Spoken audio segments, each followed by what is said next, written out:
Hi, Leo Pickens here. I'm at the cornerstone of Iglehart Hall, laid in 1908, the fall of '08, and the official dedication and opening of Iglehart Hall was in the spring of 1909. Here we are 100 years later, the spring of 2009, and we've evolved from a school of 125 young men with a military component to a school of 475 students, both men and women, studying the liberal arts. What we'd like to do is take you on a virtual tour of the athletic program here at St. John's College 100 years after the opening of our beloved Temple Iglehart. So our first stop is the gym itself. I'll meet you around at the front door.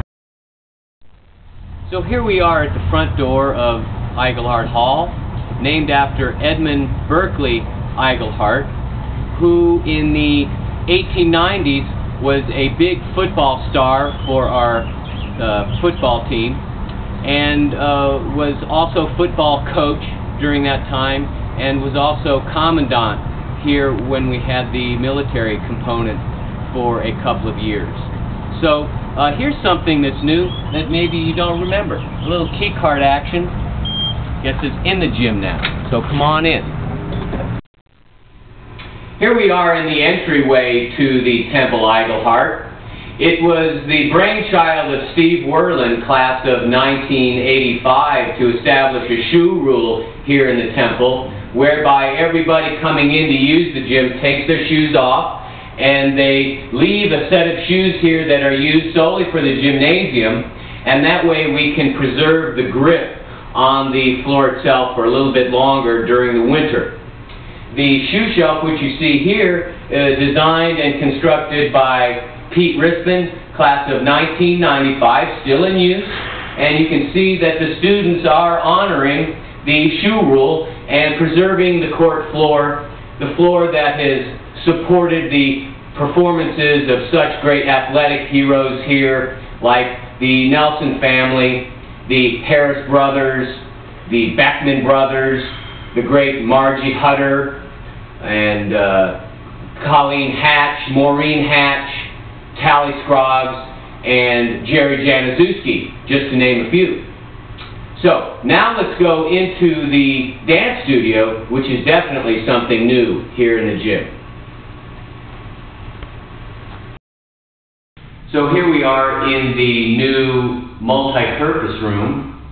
This used to be originally, in 1909, this was the rifle range where the cadets, St. John's cadets, practiced their marksmanship.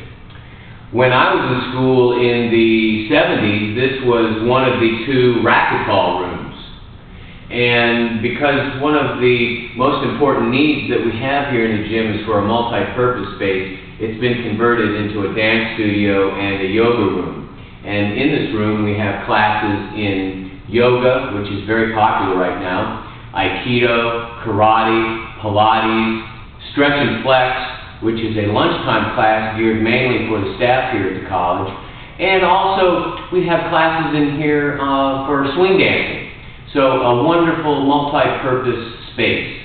Now, let me take you over to the other side and show you what's happening in there right now.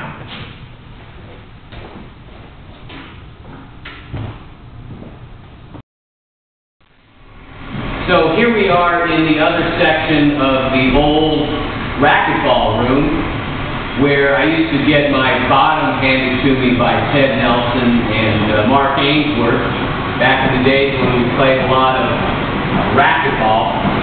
But those rooms, as you remember, were really neither feast nor fowl. They were too small for a real racquetball court and not really big enough either, the right proportion for a squash court. And so as you can see, we've actually opened up the wall behind me and revealed the original windows, let a lot of light in here, and we've transformed it into a cardio room.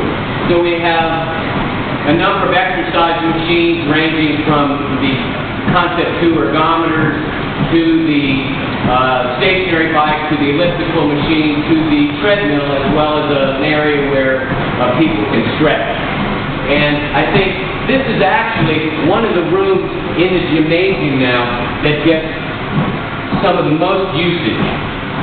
Students who don't want to participate in the intramural can come here and get a good workout. Faculty who maybe are beyond their playing days can come in here and get a good cardio workout. And the same holds for staff as well. This is really one room where there really is a lot of mixture of the different segments of our community. And another area where there's that great mixture too is down in our weight room. So why don't we go down there now?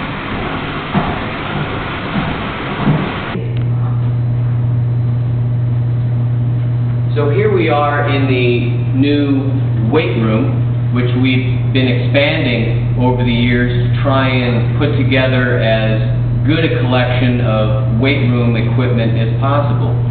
So you see here different stations that we've been improving with time and depending on college resources. At one time, the weight room ended right here. There was a wall right here, and beyond it was the men's locker room. But because of the demand and the interest in having a quality weight room, we've had to expand the space in order to meet the needs of the students, faculty, and staff that want to do this type of training. So we've expanded into this room. And then, in addition, we expanded yet again into this room, which used to be the men's locker room. And interestingly enough, I'm standing above the part of the original gym back in 1909. There was a swimming pool underneath this floor right here. So you can see how the gymnasium has evolved over time to meet the changing needs of the student body, faculty, and staff.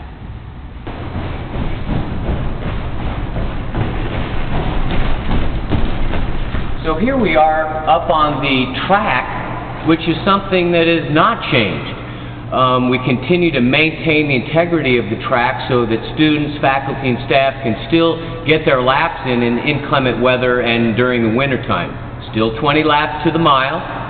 One thing that has changed is we got a wonderful grant to clean up our plaques up here on the track. These are the names of the graduating class of, appropriately enough, 1909, and their class motto, Semper Fidelis, always faithful.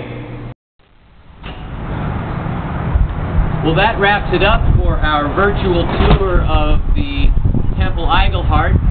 Thank you very much for coming. And our next stop will be the playing fields and the boathouse. So I'll meet you down at the playing field.